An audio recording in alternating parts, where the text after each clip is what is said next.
Hello everyone, welcome to my channel. और आज हम भारत पे शासन करने वाले प्रमुख शासकों के नाम देखेंगे, उनका टाइम पीरियड भी देखेंगे। तो चलिए, और ये गुलाम वंश से स्टार्ट होगा। गुलाम वंश के बाद से अभी तक भारत पे किन्होंने शासन किया उनका नाम देखेंगे, डेट देखेंगे। गुलाम वंश। तो गुलाम वंश की स्थापना कुतुबुद्दीन ऐबक ने किया था 1206 ईस्वी में। मोहम्मद गौरी का नाम इसलिए दिया गया है क्योंकि मोहम्मद गौरी ने बहुत सारे प्रदेश जीते थे, उसमें से इंडिया वाला क्षेत्र जो था वो उसने कुतुबुद्दीन ऐबक को दिया था। मोहम्मद गौरी के 3 गुलाम थे, कुबाचा, यलदौज और कुतुबुद्दीन ऐबक। तो ऐबक को भारत का जो एरिया था वो दिया। तो कुतुबुद्दीन ऐबक ने 1206 ईस्वी में गुलाम वंश की स्थापना किया और वास्तविक संस्थापक इल्तुतमिश को माना जाता है, जो इसका दामाद था। और कुतुबुद्दीन ऐबक की मृत्यु पोलो खेलते के समय घोड़े से गिरने की वजह से 1210 ईस्वी में हो जाती है। उसके बाद उसका बेटा आता है रामशाह 1 साल के लिए, और उसे इल्तुतमिश हटा के खुद शासक बनता है। और ये योग्य शासक था इल्तुतमिश, और बहुत सारे बदलाव लाए। इसने चहलगानी दल का गठन किया और भी बहुत कुछ इन्होंने किया। डिटेल में आप पढ़िएगा तो पता चलेगा। यहाँ पे बस हम रिवीजन के लिए वन लाइनर देखेंगे। तो इल्तुतमिश वास्तविक संस्थापक माना जाता है गुलाम वंश का, और इसे गुलामों का गुलाम भी कहा जाता है इल्तुतमिश का, क्योंकि कुतुबुद्दीन ऐबक जो था वो खुद मोहम्मद गौरी का गुलाम था और कुतुबुद्दीन ऐबक का गुलाम इल्तुतमिश था। इल्तुतमिश के बाद रुकनुद्दीन फिरोज शाह आता है 1236 में। फिर उसे रजिया हटाकर रजिया सुल्तान शासक बनती है, जो योग्य थी। तुर्कों के विरोध के कारण रजिया जब गद्दी से हट गई, उन्हें जंगल में डाकुओं ने मार दिया। तो उसके बाद मोइजुद्दीन बहराम शाह आते हैं 1240 में। फिर उसके बाद 1242 में अलाउद्दीन मसूद शाह आते हैं, और अंतिम जो थे गुलाम वंश के शासक तो नसरुद्दीन महमूद थे।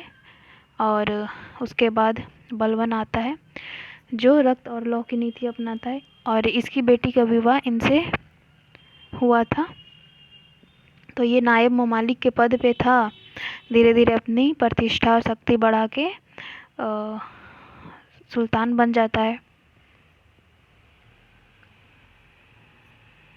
1286 ईस्वी में खुसरो आता है। 1287 में मोइजुद्दीन कैकोबाद। 1290 में शमसुद्दीन क्यूमर्स, और 1290 में गुलाम वंश का अंत हो जाता है। और शासनकाल 97 वर्ष तक गुलाम वंश का चलता है। तो इसमें से फेमस शासक जो हैं वो हैं कुतुबुद्दीन ऐबक, इल्तुतमिश, रजिया सुल्ताना और बलबन। इन लोग के बारे में ज़्यादा क्वेश्चन पूछा जाता है, और इनका इतिहास भी कुछ है, इसीलिए ये फेमस है। अब खिलजी वंश स्टार्ट करते हैं।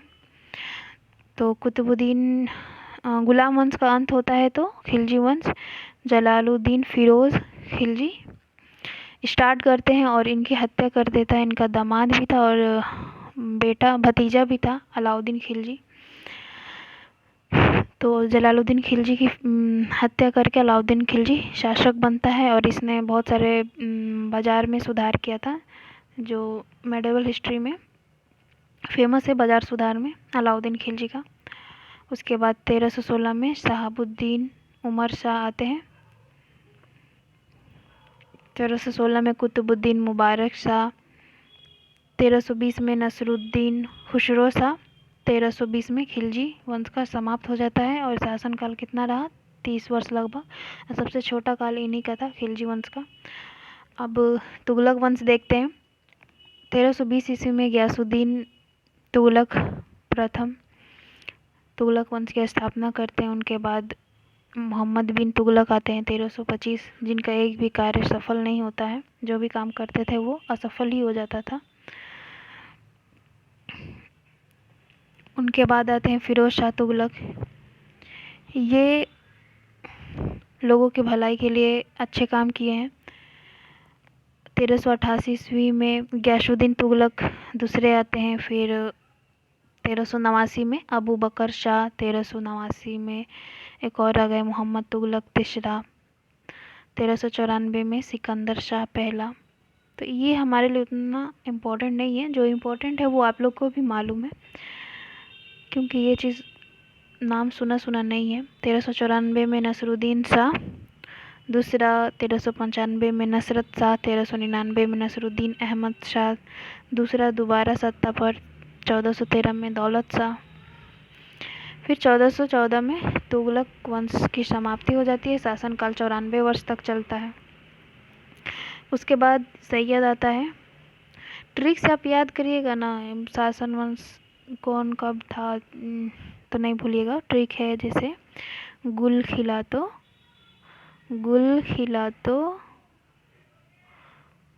सैयद लोदी, तो गु से गुलाम हो जाएगा, खी से खिलजी होगा, तो से तुगलक हो जाएगा, उसके बाद सैयद है, उसके बाद लोदी है। गुल खिला तो सैयद लोदी, ये चीज़ आप याद कर लीजिएगा। तो फिर क्रम वाइज में सजाने के लिए पूछ देता है, तो उसमें आपको कन्फ्यूज़न नहीं होगा कौन पहले था कौन बाद में था। सैयद वंश 1414 में खिज़र खान ने सैयद वंश की स्थापना की। उसके बाद आते हैं 1421 में मोइजुद्दीन मुबारक शाह, 1434 में आते हैं मोहम्मद शाह चौथा, 1445 में आते हैं अलाउद्दीन आलम शाह, और 1451 में सैयद वंश का समाप्त। इनका शासनकाल था 37 वर्ष। लोदी देख लेते हैं। 1451 में बहलोल लोदी वंश की स्थापना करते हैं। उसके बाद 1489 में सिकंदर लोदी दूसरा, जिसने आगरा का 1504 ईस्वी में स्थापना किया था और गजे सिकंदरी स्टार्ट की थी। गुलरुखी नाम से कविताएं लिखता था। और इब्राहिम लोदी, जिसकी लड़ाई 1526 में बाबर से होती है और उसके बाद सल्तनत काल का अंत हो जाता है और मुगल वंश की स्थापना बाबर करते हैं। तो लोदी वंश के जो शासनकाल था वो 75 वर्ष था। अब मुगल वंश, तो बाबर का पूरा नाम था ज़हीरुद्दीन बाबर। 1526 में मुगल वंश की स्थापना की। उसके बाद उनके बेटे हुमायूं आते हैं, जिनकी लड़ाई शेरशाह सूरी से चलती है और इनकी एक बार सत्ता छीन जाती है। फिर ये दोबारा 1556 में अपनी सत्ता में संभालते हैं और 1 साल के अंदर ये अपनी लाइब्रेरी में सीढ़ियों के गिरने की वजह से इनकी मृत्यु हो जाती है। और उसके बाद अकबर, इनका जो बेटा था, वो आते हैं। 1539 में मुगल वंश मध्यांतर, जो सूरी वंश आ जाता है बीच में। चौसा का युद्ध होता है, उसमें भी हुमायूं हारता है। फिर बिलग्राम का युद्ध होता है, उसमें अच्छे से हार जाता है। उसके बाद सूर्य वंश का स्थापना होता है 1539 में शेर शाह सूरी, 45 में इस्लाम शाह सूरी, 1552 में महमूद शाह सूरी, 53 में इब्राहिम सूरी और 54 में फिरहुत शाह सूरी, 1554 में मुबारक खान सूरी और 1555 में सिकंदर सूरी। इसी टाइम सरहिंद का लड़ाई होता है, जिसमें हुमायूं जीत जाता है, दोबारा से मुगल वंश की स्थापना करता है। सूरी वंश केवल 16 साल तक चलता है। वो कलिंजर एक ठो कहीं का किला फट जाने की वजह से गोला बारूद वहीं पे शेरशाह सूरी की मृत्यु हो जाती है। तो उसके बाद ये शासन कमज़ोर हो जाता है, नहीं तो और लंबा चलता। उसने बहुत अच्छे काम भी करवाए थे शेरशाह सूरी ने। जीटी रोड की स्थापना और शासन व्यवस्था ऐसा था, जगह जगह पे सराय भी खुलवाए थे और लुटेरे से चोर उचक्कों के लिए इतनी सख्त सज़ा थी कि कहा जाता था कि अगर कोई बुढ़िया गमले में एक सोना भर के रात को भी जाए तो कोई उसे लूट नहीं सकता था। कानून व्यवस्था इतना मजबूत था। मुगल वंश का फिर से स्टार्ट होना 1555 में हुमायूं दोबारा गद्दी पर बैठता है। फिर वही 1 साल के अंदर ही 56 में सीढ़ियों से गिरने की वजह से अपने लाइब्रेरी में उसकी मृत्यु हो जाती है। तो फिर 1556 में जलालुद्दीन अकबर रहते हैं और इनकी सहायता के लिए बैरम खान रहते हैं। 1605 में जहांगीर सलीम, इनका बेटा, जिनका नाम जहांगीर था। सलीम अकबर प्यार से कहते थे क्योंकि वो शेख सलीम चिश्ती को मानते थे इसीलिए। और उनके बाद शाहजहाँ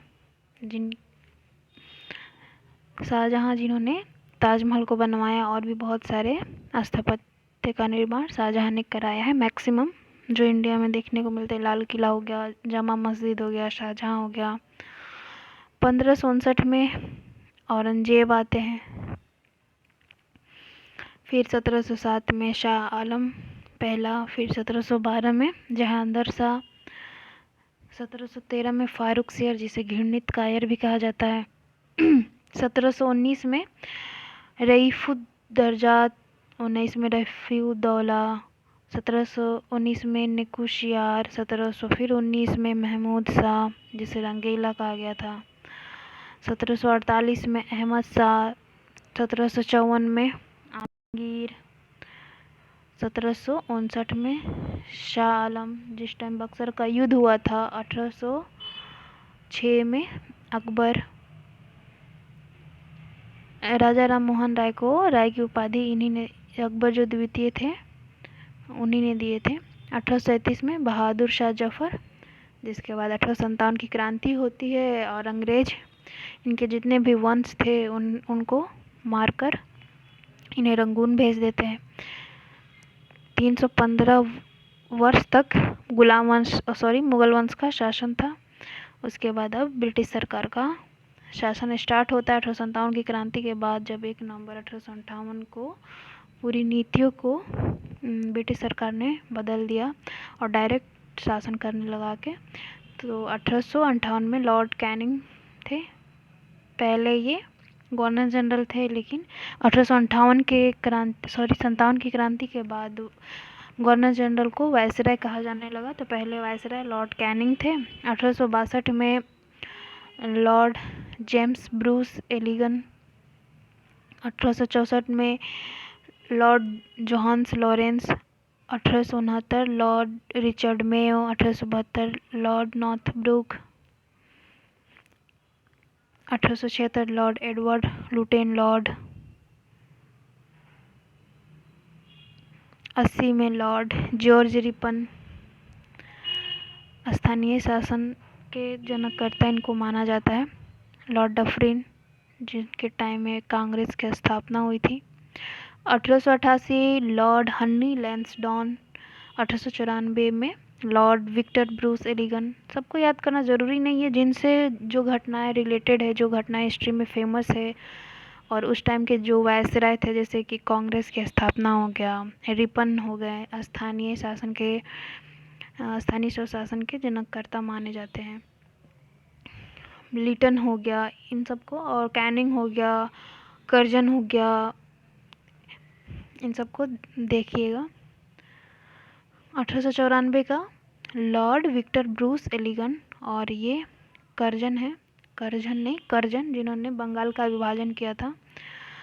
उसके बाद 1905 में मिंटो आते हैं, इनको भी अब देखिएगा, क्योंकि ये मार्ले मिंटो सुधार जो आता है 1909 में, मुसलमानों को पृथक निर्वाचन की व्यवस्था इसी टाइम दिया गया था। फिर इन्हें भी ध्यान दे दीजिएगा लॉर्ड हार्डिंग का, क्योंकि इनके टाइम बंगाल विभाजन रद्द हुआ था और तीसरा दिल्ली दरबार का आयोजन हुआ था 1911 में। 1916 का लॉर्ड चैम्सफोर्ड होंगे, ये मिसप्रिंट है। 1921 में लॉर्ड रुक्स आइजैक रीडिंग, 1926 में लॉर्ड एडवर्ड इरविन, ये भी देखिएगा क्योंकि गांधी इरविन समझौता हुआ था। 1931 का लॉर्ड फ्रीमेन वेलिंगटन, 1936 का लिनलिथगो को भी ध्यान देना है क्योंकि अगस्त प्रस्ताव इन्हीं के टाइम में आता है। 1943 का लॉर्ड आर्कीबाल्ड वेवेल को भी देखिएगा, वेवेल योजना आता है 1945 में। तो 1947 में लॉर्ड माउंटबेटन, तो ये हमारे आखिरी ही हैं। ब्रिटिश राज्य का समाप्त, और 90 साल तक ब्रिटिश का शासन चला, और ऐसे 200 वर्षों तक कहा जाता है।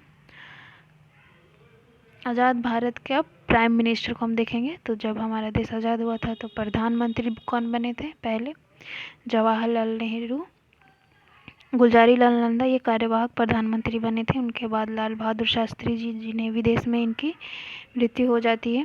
फिर दोबारा कार्यवाहक प्रधानमंत्री बनते हैं गुलजारी लाल नंदा। फिर इंदिरा गांधी जी बनती हैं 1977 में। मोरारजी देसाई पहली बार गैर कांग्रेसी प्रधानमंत्री बने थे। 1979 में चौधरी चरण सिंह दोबारा। 1980 में इंदिरा गांधी। आपातकाल की वजह से इंदिरा गांधी की हार हो जाती है। फिर दोबारा 1980 में उनकी सरकार बनती है। इंदिरा गांधी की मृत्यु हो जाती है तो 1984 में राजीव गांधी उनके छोटे बेटे प्रधानमंत्री बनते हैं। फिर 1989 में विश्वनाथ प्रताप सिंह। 1990 में चंद्रशेखर। 1991 में वीपी सिंह। ये देखिए क्योंकि इसी टाइम एलपीजी आया था। उदारीकरण, वैश्वीकरण, निजीकरण। 13 नंबर पे अटल बिहारी वाजपेयी। 1996 में HD देवगौड़ा। 1997 में IK गुजराल। 1998 में अटल बिहारी वाजपेयी। 2004 में 17वें नंबर पे बने डॉक्टर मनमोहन सिंह। और 2014 से नरेंद्र मोदी। तो हमारा लेक्चर यहीं पे ख़त्म होता है और आगे से मैं ऐसे एक इंटरेस्टिंग सा टॉपिक लेकर आऊँगी आपके लिए। चैनल को लाइक करिए, सब्सक्राइब करिए और ज़्यादा से ज़्यादा हो सके तो शेयर करिए। थैंक